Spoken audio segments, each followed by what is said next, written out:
Hola, buenas noches, ¿cómo están? Una noche un poquito calurosa, pero linda, ¿no es cierto? Para estar en casa hasta ahora. Algunos cenando, otros así de sobremesa.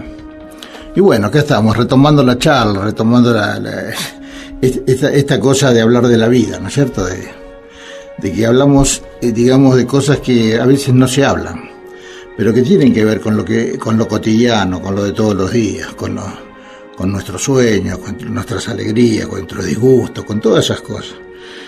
Pero que lo vamos incorporando. Nosotros un poco, estas charlas tienen ese propósito, que es un poco la de incorporarnos a lo que pasa, incorporarnos al suceder, a lo que está aconteciendo, a lo que está sucediendo, no mirar las cosas desde afuera, no ser espectadores con pretendida objetividad, sino ser protagonistas.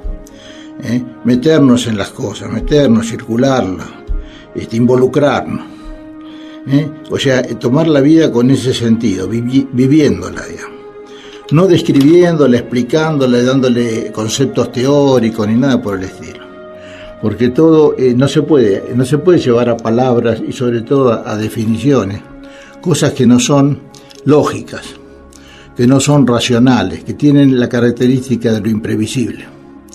Entonces tenemos que tomar esa actitud, abrir nuestra capacidad, recuperar nuestra capacidad de asombro, nuestra posibilidad de tomar las cosas como son y no forzarlas pretendiendo que sean como nosotros queremos. Es así un poco la cosa, nos disociamos en eso. Hace rato que nos hemos separado como seres humanos de la totalidad de la naturaleza. Nosotros somos parte de la naturaleza, como los árboles, como las plantas, como todo. Y nos hemos separado. Hemos creado una ¿cómo se llama? Una forma de ser, aparte completamente, separados por esa actitud, digamos, de fundamentalmente en esta época de lo intelectual, ¿no? Del abuso del lenguaje. Bueno, y entonces un poco la idea es esa, ¿no? El contacto. El viernes estuvimos hablando un poco de ser uno mismo, de lo difícil que es ser uno mismo, ¿no? Siempre tenemos modelos, algunos para imitarlos, otros para contrarrestarlos o contradecirlos, sobre todo en lo familiar, ¿no? Los modelos que hemos tenido desde chicos y que a veces nos identificamos y a veces queremos hacer todo lo contrario, pero siempre hay como un modelo. El asunto es ir empezando de a poquitos, no sé si muy de a poquito porque los tiempos van acelerados en este momento y los cambios son necesarios. Es muy importante recuperar una actitud más humana, una actitud más de diálogo, de comunicación, de solidaridad, recuperar al prójimo y haciendo una visión así de ese lado podemos empezar a encontrarnos a nosotros, ahondar, meternos adentro, no, porque todo y sobre todo en este sector del planeta que es occidental y todo eso, nosotros estamos totalmente metidos en una vida acelerada, sin sentido, ¿no? Eso es todo totalmente sin sentido o con un sentido que no tiene nada que ver con la posibilidad de evolucionar, ¿no es cierto? El éxito, la búsqueda de meta, ver al otro como un competidor, estar siempre puesto afuera, la cosa no está en mí, está afuera. Yo tengo que llegar allá, tengo que lograr aquello, tengo que tener esto. ¿Cómo no voy a tener esto? ¿Cómo no voy a tener el último celular, la última computadora, el último modelo, qué sé yo? Y así estamos, ¿no? Y ni siquiera sabemos quiénes somos, porque nadie puede responder esa pregunta. ¿Quién soy? ¿Quiénes somos?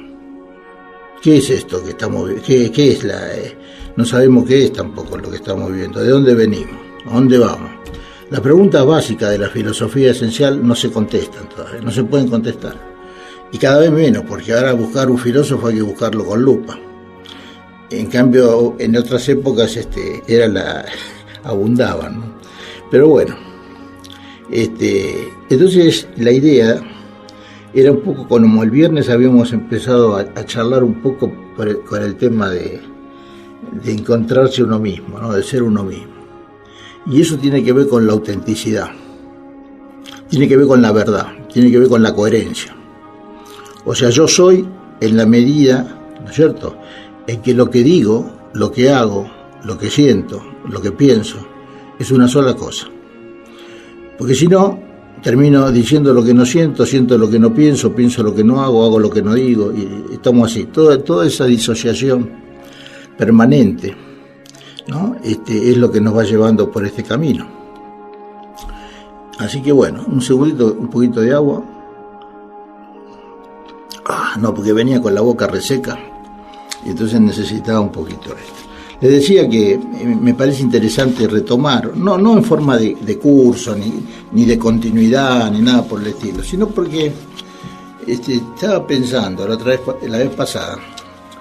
Fue muy lindo, ¿eh?, la posibilidad de dialogar con ustedes, de charlar y de hablar sobre toda esa temática. Pero me quedaron algunos aspectos, como que el tema del contacto, de la comunicación, del contacto en general. Como seres vivos necesitamos estar en contacto. El ser humano es social, desde que nace social. O sea, desde que está en el vientre de la madre necesita de otro para vivir. Y después más todavía. Cuando nace, peor todavía, está más inválido todavía, más desvalido. Y entonces es social desde que nace, ¿no es cierto?, como decía. Entonces esa característica hace que sea fundamental el tema del contacto, del vínculo. Toda la patología que Pichon-Rivière desarrolla como método a través de la psicología social se basa fundamentalmente en el vínculo, la patología del vínculo.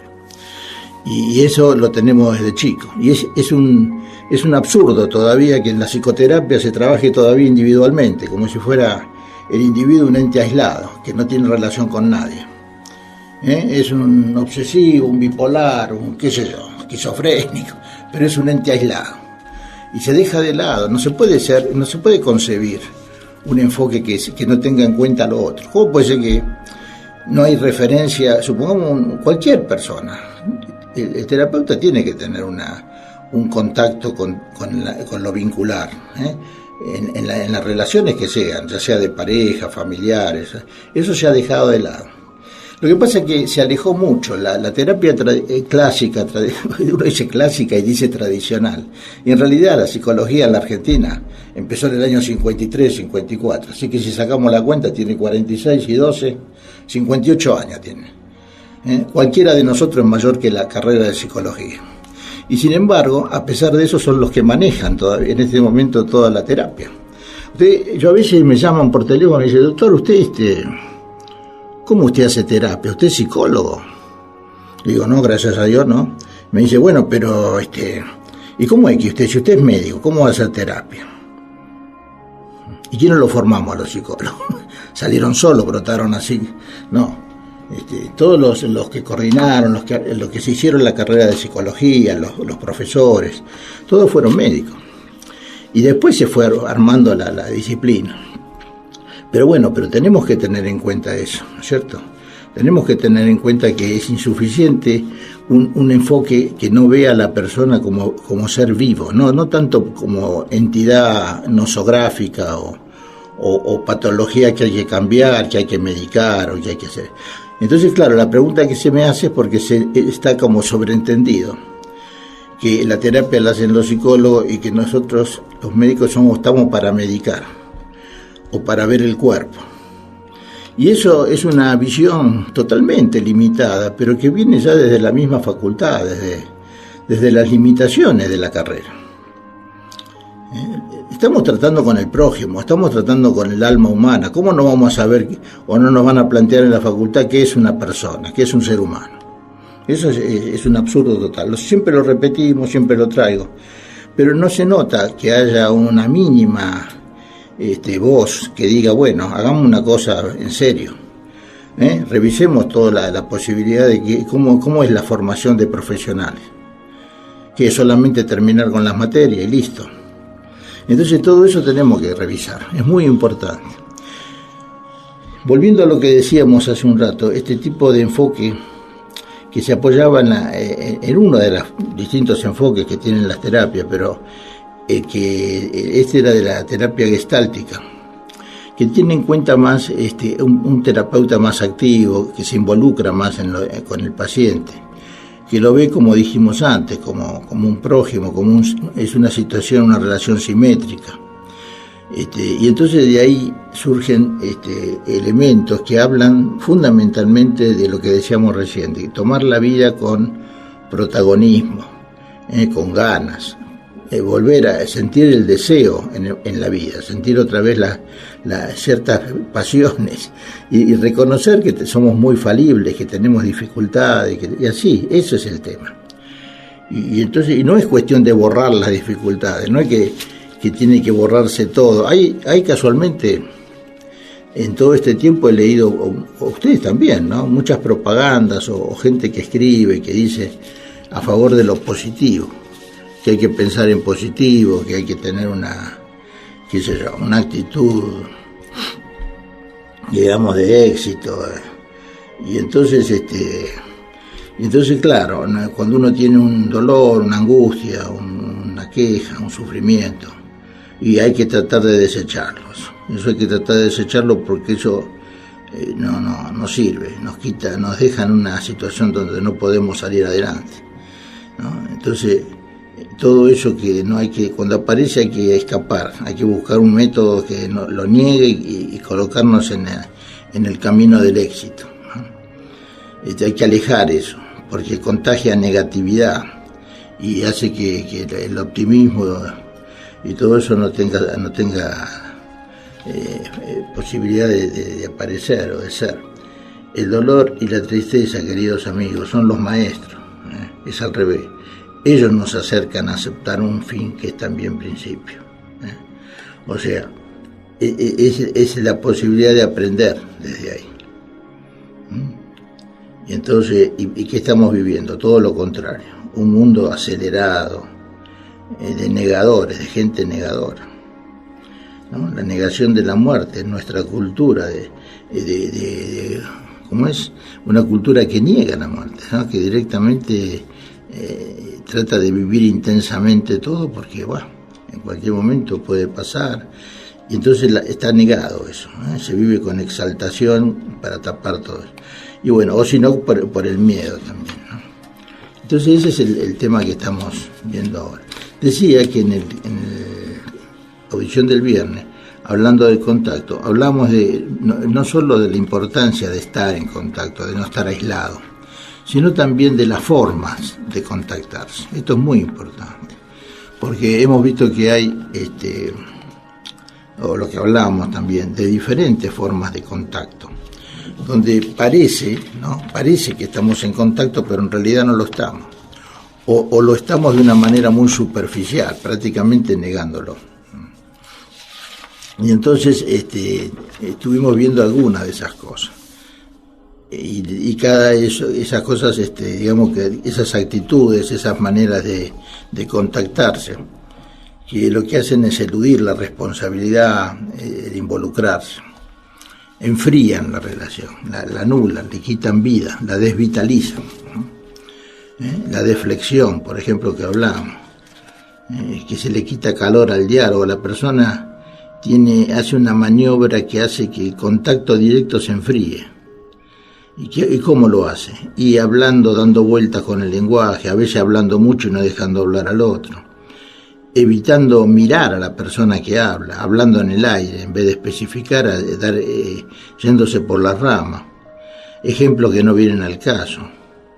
Y entonces todo eso, o hablar de cosas que no están, que fueron ya, que ya pertenecen a pasado, o en vez de hablar con alguien es como hablar de alguien o de algo, ¿no?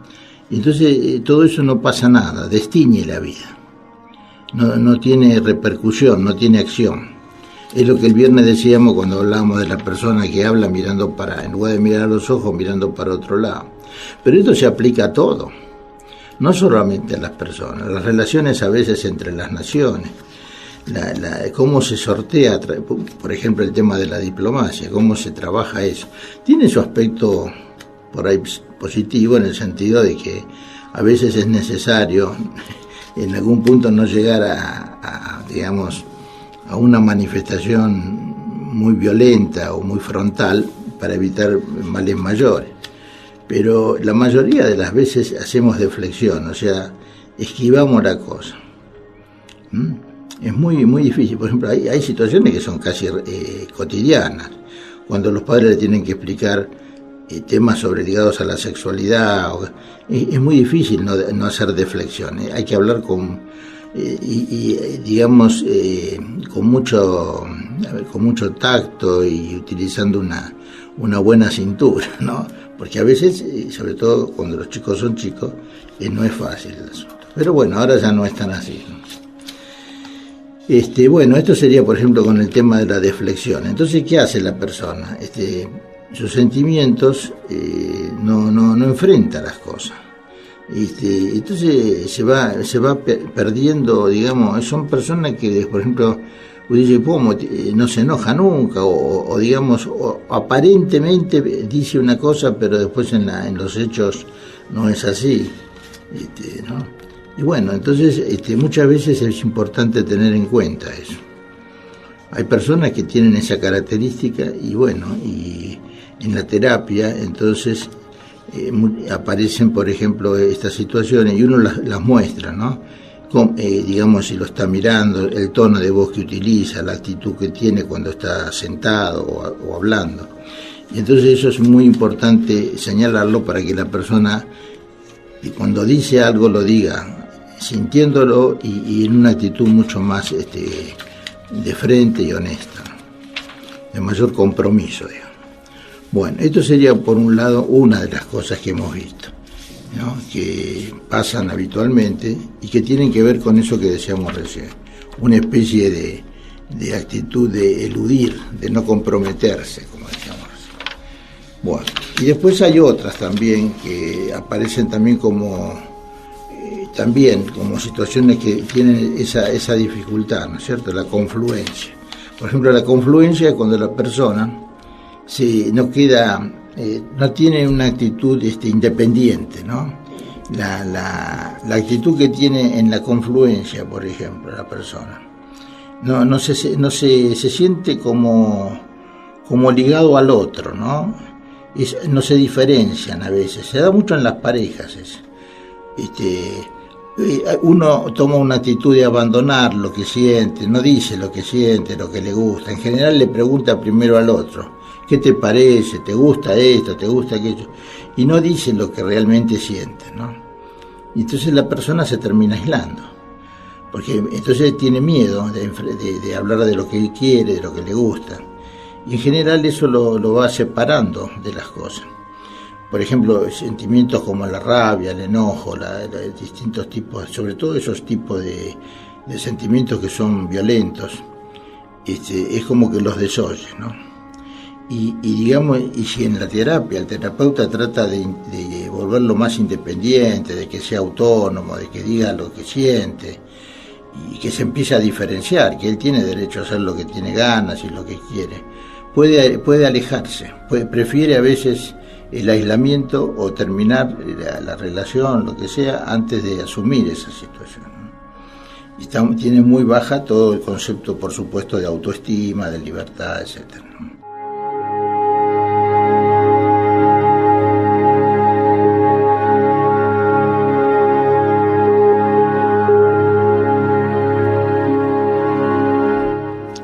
Bueno, volvemos acá a la charla. Hoy estaba mirando, así hojeando, ¿no? Algunos textos de Osho y algunas otras cosas que estuve viendo, no como algo orgánico, como un tema central, sino como apuntes, como opiniones, comentarios, pero que son muy esclarecedores, que son muy interesantes, ¿no? Entonces traje un poco eso para compartirlo. Por ejemplo, hay un tema que suena así parece como paradojal, ¿no? Que es el tema de la ignorancia. O sea, uno cuando piensa en ignorancia, en realidad la ignorancia se podría definir como ausencia de conocimiento. Pero desde una mirada espiritual, desde una mirada más amplia del ser humano, precisamente, no como poseedor del conocimiento, sino como todo lo contrario, como como decía Sócrates, solo sé que no sé nada. Entonces hay como una visión desde ese lado, que Hoyo lo manifiesta, es muy interesante, ¿no? Él habla de la ignorancia, como decía, no como ausencia de conocimiento, sino que ella, o sea, la ignorancia, es como somos. Fíjese qué interesante. Nuestra existencia es misteriosa, inexplicable, ¿no? Es como que todo conocimiento como tal es superfluo, porque nos crea la ilusión de que sabemos. Cuando sabemos algo, ya como que nos agrandamos, ¿no? Entonces pensamos que ya sabemos. Pero en general, no sé si sabemos. Por ejemplo, nosotros no sabíamos qué era el agua en algún momento. Después se descubrió que era el oxígeno con el hidrógeno. Bueno, ahora no sabemos muchas cosas que tienen que ver con la física, como que son los electrones o las partículas cuánticas. Categorizamos, dice Hoyo, ponemos nombre a las cosas, pero la vida es un misterio. La ignorancia es tan profunda, tan completa, tan vasta, tan bella, tan relajante. Podemos descansar, no hay a dónde ir, nada hay para saber, porque nada puede ser sabido. Muy lindo, ¿no? Me parece, y sobre todo nos hace reflexionar, nos da un pequeño baño de humildad, ¿no? Digamos, que a veces nos hace falta, ¿no? Muy importante.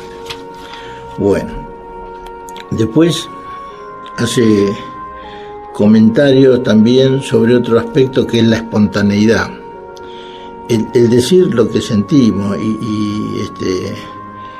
soltarnos un poco, sentirnos libres, ¿no? Eso es fundamental. Todo nos va condicionando. Nos enseñaron a ir contra nuestro deseo, contra nuestra voluntad. Nos dividimos. Una parte, por ejemplo, quiere reír, pero otra parte no lo permite, no permite reír. Y todo lo que hagas, dice Hoyo, hazlo totalmente, como sea posible. Bueno, son algunas cosas sueltas que van. Después también comenta algo relacionado con el enojo, la rabia y la creatividad, ¿no? Comenta eso, dice que hay que hacer algo que uno quiera o que le guste. Dice que el 50% de las personas sufriendo rabia tienen exceso de energía creativa que no pueden llevar a la práctica, no la pueden manifestar, digamos.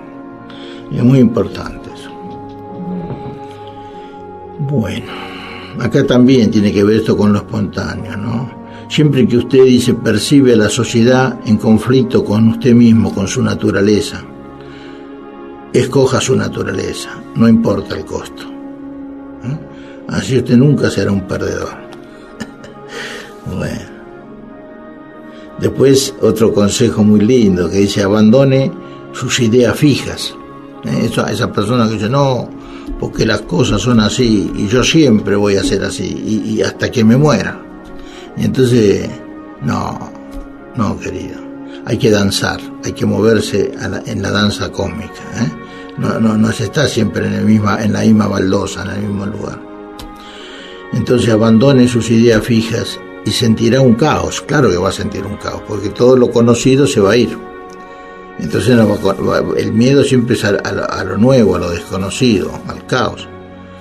Pero va a ser un caos creativo, porque se va a reordenar en algún momento. Precisamos de un caos creativo en el corazón para dar a luz estrellas danzantes. No hay otra manera. Bueno,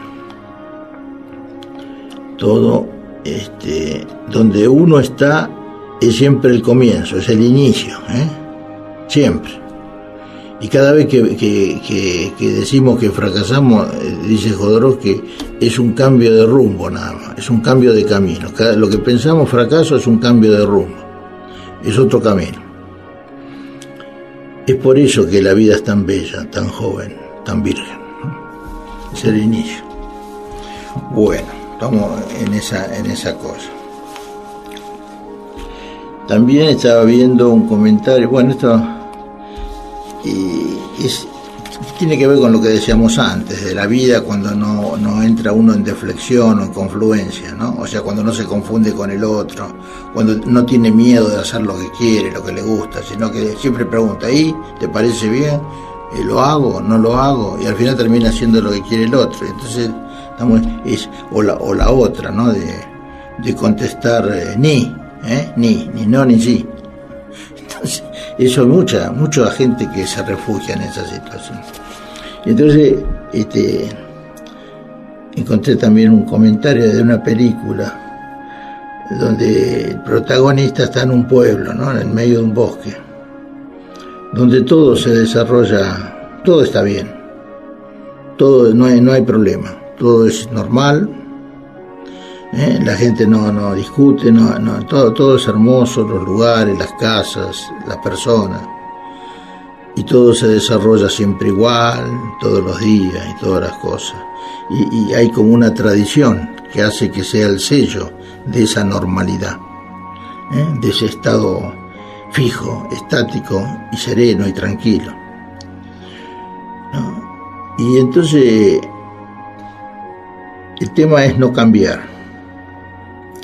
Y ahí vive un poeta, y es un poeta que era famoso, que escribía, era conocido, había trascendido el pueblo, la fama que tenía y todo, ¿no? Y entonces este protagonista que va visitando y todo es como una fábula, como un cuento, como un sueño, no sé. Él va caminando, entra en el pueblo, lo ve al poeta, ¿no? Lo conoce. Y el poeta le cuenta que ya no puede escribir, que tiene, qué sé yo, que no le falta nada, que materialmente tiene todo resuelto, ¿no? Pero ¿qué pasó? Perdió la inspiración, perdió el deseo, perdió la pasión, no tiene lo que le hacía escribir, ¿no es cierto? No puede escribir, no se le ocurre nada. Él siente que no quiere quedarse ahí. En otro momento esa escena termina, y en otro momento, más adelante, el protagonista está en un banco, ¿no? Haciendo un trámite que él necesitaba, y en ese momento asaltan al banco, ¿no? ¿Y quién es el asaltante del banco? El poeta, ¿eh? Entonces dice, ¿cómo? ¿Usted no era el poeta? ¿Qué hace acá asaltando el banco? Y dice, estoy haciendo lo que siento. Tenía ganas de hacer esto y me siento feliz asaltando. Recupero mis deseos, mi energía, eso que me hace sentirme vivo, como en la época en que escribía. Entonces el coraje de no hacer lo que todos esperan, pero no es lo que yo quiero, esto es muy importante. Y hay que tratar de ser honesto con uno mismo, y lo que uno cree verdadero, eso es lo que hay que hacer, eso es lo que debe regir la acción de la persona. Esto lo dice Albert Camus. Muy bien. Bueno, son comentarios, ¿no? Como les decía, no tienen ¿cómo podemos decir? La lógica de un relato que apunte a un tema determinado, pero son cosas bellas, pequeñas, pero que nos hacen sentir la vida distinta, nos hacen sentir que la vida es más allá de los deberes, de las obligaciones y de las cosas que tenemos que hacer, ¿no? Bueno, y también nosotros influimos, ¿no? Con nuestro interior, con nuestra vida interior, influimos en el mundo, en las cosas que pasan, en todo, ¿no? En realidad esto lo dicen muchos autores, ¿no? Janín siempre lo cito yo, como que él dice que en la medida en que nosotros podamos, ¿no? Digamos, recuperar la relación con el otro, con el prójimo, podamos, como él dice, regar los jardines interiores y permitir que nos rieguen a nosotros también nuestros jardines que no tienen agua, que están secos o que cada vez creen menos las cosas. Lo mismo dice Gret Braden, ¿no? Que cuando él dice que el mundo no es nada más que un espejo de aquello en lo que nos hemos convertido en nuestro interior, ¿no? Si queremos cambios, si queremos ver cambios, ¿no?, sugiere que debemos convertirnos en ese cambio, en lo cotidiano. O sea que si queremos paz, queremos entendimiento, comunicación, comprensión, debemos ser eso. En todos lados, ahora, en la mesa, en la cena, con los amigos, en el trato familiar, en el trabajo, en la vida diaria. A cada momento hacemos la elección que afirma o niega la vida. Si queremos ver un cambio colectivo, tenemos que hacer el cambio individual y transmitirlo. Y bueno, si nos concentramos y ponemos, tratamos de poner esa energía, como dijimos, ¿no?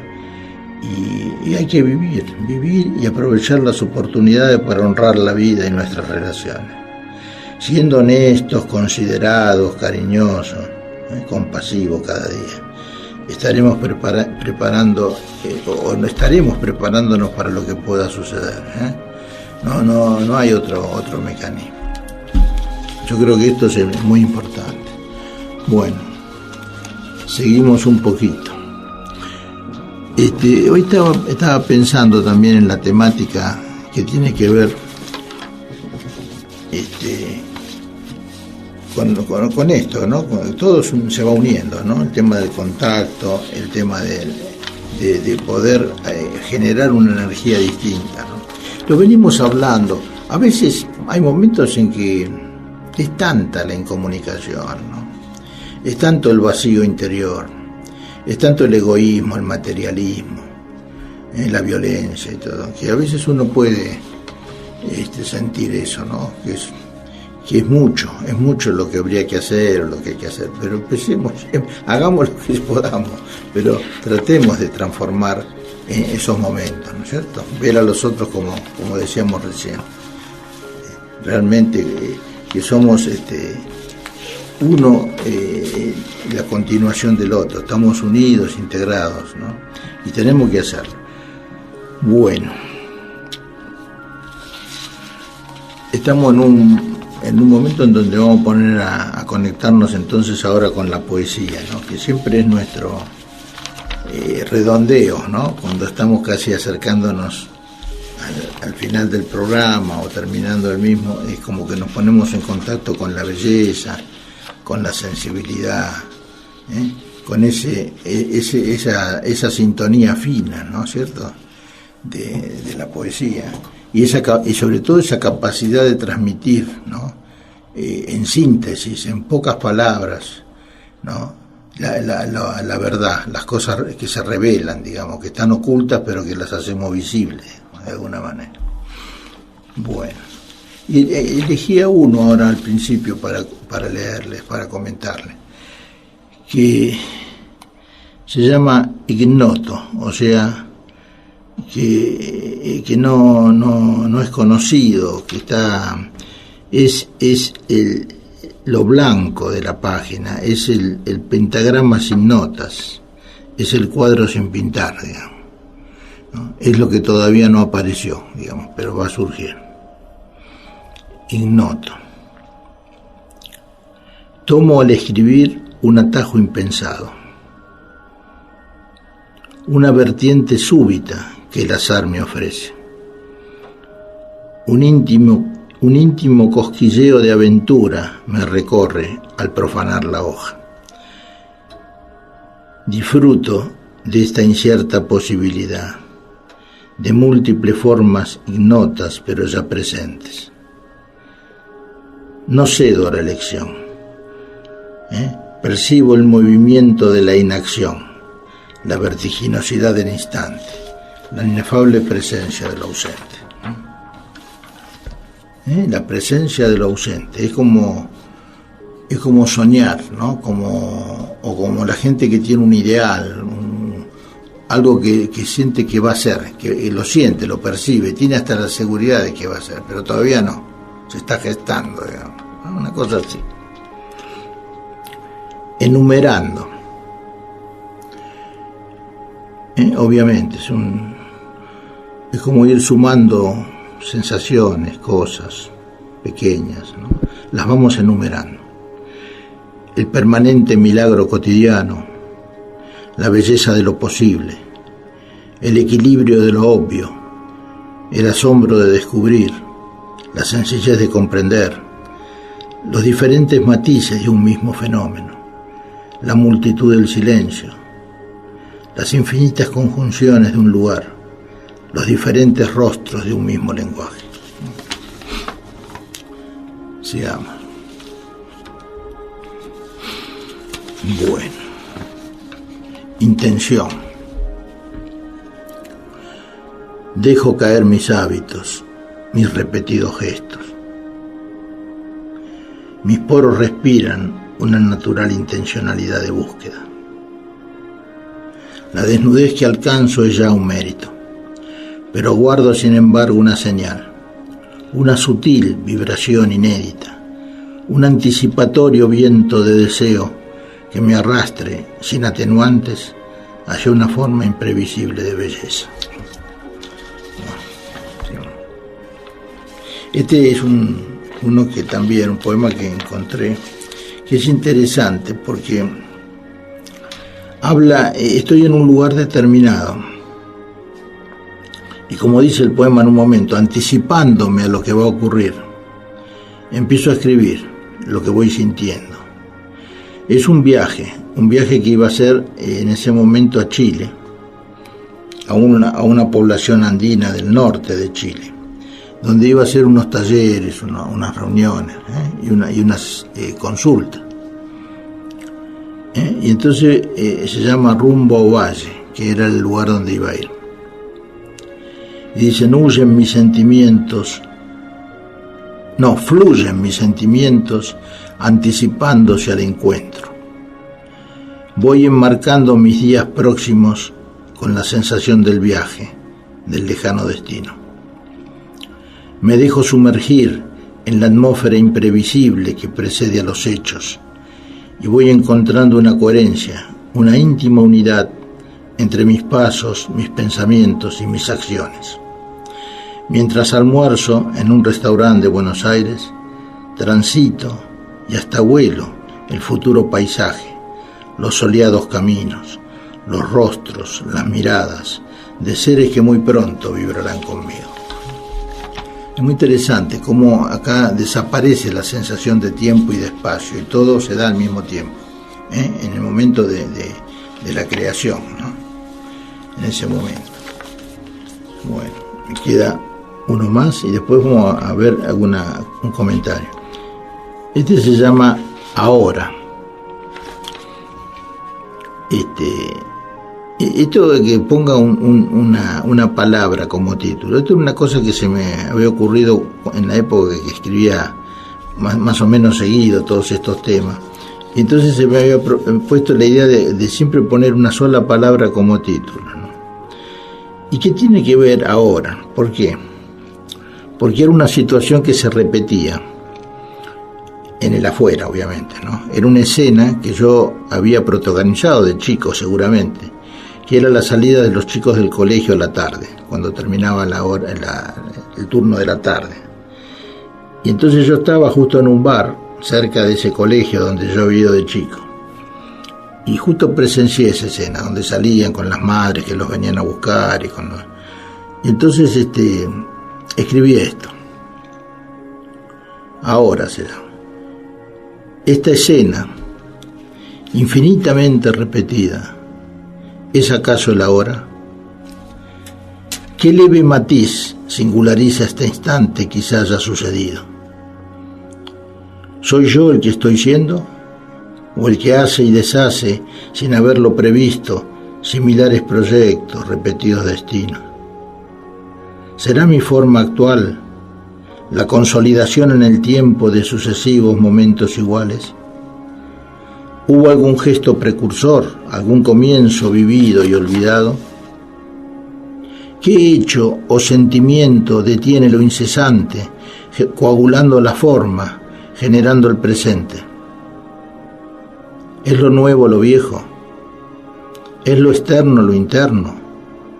¿Es lo visible, acaso, solo precipitación de lo invisible?